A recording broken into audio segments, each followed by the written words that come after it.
கிறிஸ்துவுக்குள் பிரியமானவர்களே, இந்த மன்னாட்டுடே என்ற டெய்லி பாட்காஸ்டை கேட்டுக்கொண்டிருக்கிற உங்கள் ஒவ்வொருவரையும் இயேசுவின் நாமத்திலே வாழ்த்துகிறேன்.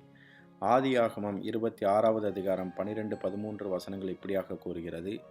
ஈசாக்கு அந்த தேசத்தில் விதை விதைத்தான். கர்த்தர் அவனை ஆசீர்வதித்ததினால் அந்த வருஷத்தில் 100 மடங்கு பலனடைந்தான்.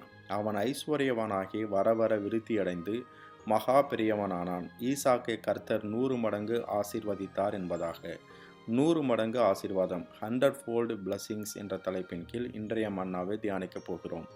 ஆண்டவர் ஈசாக்கிடம், நீ எகிப்துக்கு போகாமல் நான் உனக்கு காண்பிக்கும் தேசத்தில் குடியிரு என்று சொன்னார். ஈசாக்கு அவருடைய வார்த்தைக்கு அப்படியே கீழ்ப்படிந்தான். முக்கியமான காரியம் என்னவென்றால், ஈசாக்கு கர்த்தர் சொன்ன தேசத்திலே விதை விதைத்தான். ஒருவேளை அவன் எகிப்து தேசத்தில் விதை விதைத்திருந்தால் கர்த்தருடைய ஆசீர்வாதத்தை பெற்றுக்கொள்ளாமல் போயிருக்கக்கூடும். மாறாக அவன் செய்த காரியம், கர்த்தர் சொன்ன தேசத்தில் விதை விதைத்தான். அதை கர்த்தர் 100 மடங்கு ஆசீர்வதித்தார். அதுவும் அந்த வருஷத்தில், அதாவது அதே வருஷத்தில் 100 மடங்கு அவனை கர்த்தர் பெருக பண்ணினார். கர்த்தர் அவனுக்கு கொடுத்த ஆசீர்வாதம் அந்த வருஷத்தில் மாத்திரம் முடிந்து விடவில்லை. அவன் வர வர விருத்தியடைந்து, அதாவது ஒவ்வொரு நாளும், ஒவ்வொரு மாதமும், ஒவ்வொரு வருஷமும் விருத்தியடைந்து பெருகினான். இதையெல்லாம் பார்த்து கொண்டிருந்த பெலிஸ்தியருக்கு ராஜாவாகிய அபிமெலேக்கு ஈசாக்கை பார்த்து, நிச்சயமாய் கர்த்தர் உன்னோடு இருக்கிறார் என்றும் நீர் கர்த்தரால் ஆசீர்வதிக்கப்பட்ட பாத்திரம் என்றும் சொன்னான். கர்த்தர் உங்களை 100 மடங்கு ஆசீர்வதிக்க வேண்டுமென்றால் நீங்கள் செய்ய வேண்டிய காரியம், கர்த்தர் சொல்லுகிற இடத்தில் விதைக்க வேண்டும். நீங்கள் விதைக்கிற எந்த காரியமாக இருந்தாலும் அது உலகத்துக்குரிய, அதாவது உங்கள் தொழில் காரியங்கள், உங்கள் வேலை காரியங்கள் என்று எதுவாக இருந்தாலும் கர்த்தர் சொல்லுகிற இடத்தில் அவர் சொல்லுகிற பிரகாரமாக செய்யுங்கள். ஒரு வாலிப மகன் ஒரு முறை அவன் ஏதாவது தொழில் செய்ய வேண்டும் என்ற ஆவலோடு தன்னிடம் இருந்த பணத்தை வைத்து கர்த்தரிடத்திலிருந்த வார்த்தையை பெற்றுக்கொள்ளாமல் ஆரம்பித்தான்.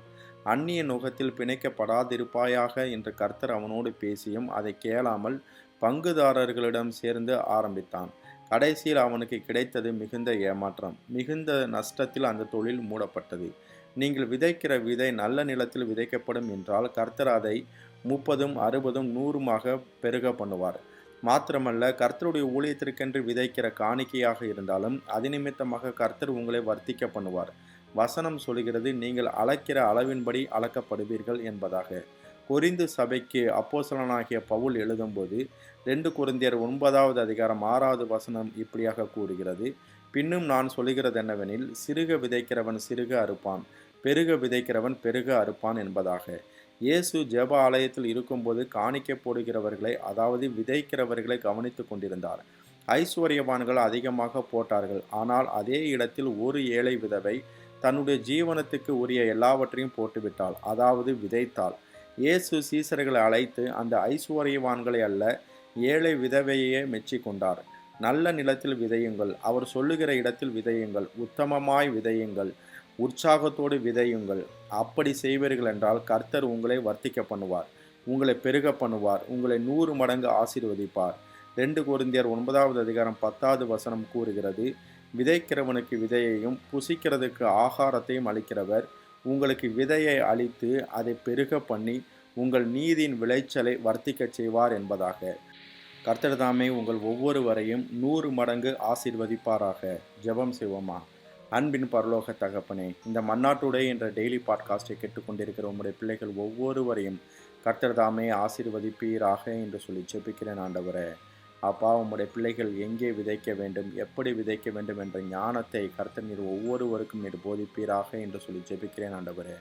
ஈசாக்கு பஞ்ச காலத்தில் விதை விதைத்த போது அவனுக்கு 100 மடங்கு ஆசீர்வாதத்தை கொடுக்கிறேன். அதே போல் உம்முடைய பிள்ளைகள் 100 மடங்கு ஆசீர்வாதமாக இருக்கட்டும் என்று சொல்லி ஜெபிக்கிறேன் ஆண்டவரே. இந்த நாளில் கர்த்தருடைய கரம் உம்முடைய பிள்ளைகளோடு இருப்பதாக. என்னென்ன காரியத்திற்காக உம்முடைய பிள்ளைகள் ஜெபிக்கிறார்களோ அந்தந்த காரியத்தில் ஒரு அற்புதம் நடைபெறட்டும் என்று சொல்லி ஜெபிக்கிறேன் ஆண்டவரே. போக்கிலும் மரத்திலும் உடனிருப்பீராக. கண்ணின் மணி போல பாதுகாத்தலும் ஆட்டுக்குட்டியானவருடைய இரத்தத்தின் பாதுகாப்பிற்குள்ளாக ஒவ்வொருவரையும் ஒப்பு கொடுத்து இயேசுவின் நாமத்தில் கேட்கிறேன் எங்கள் ஜீவனுள்ள நல்ல பிதாவே. ஆமேன், ஆமேன்.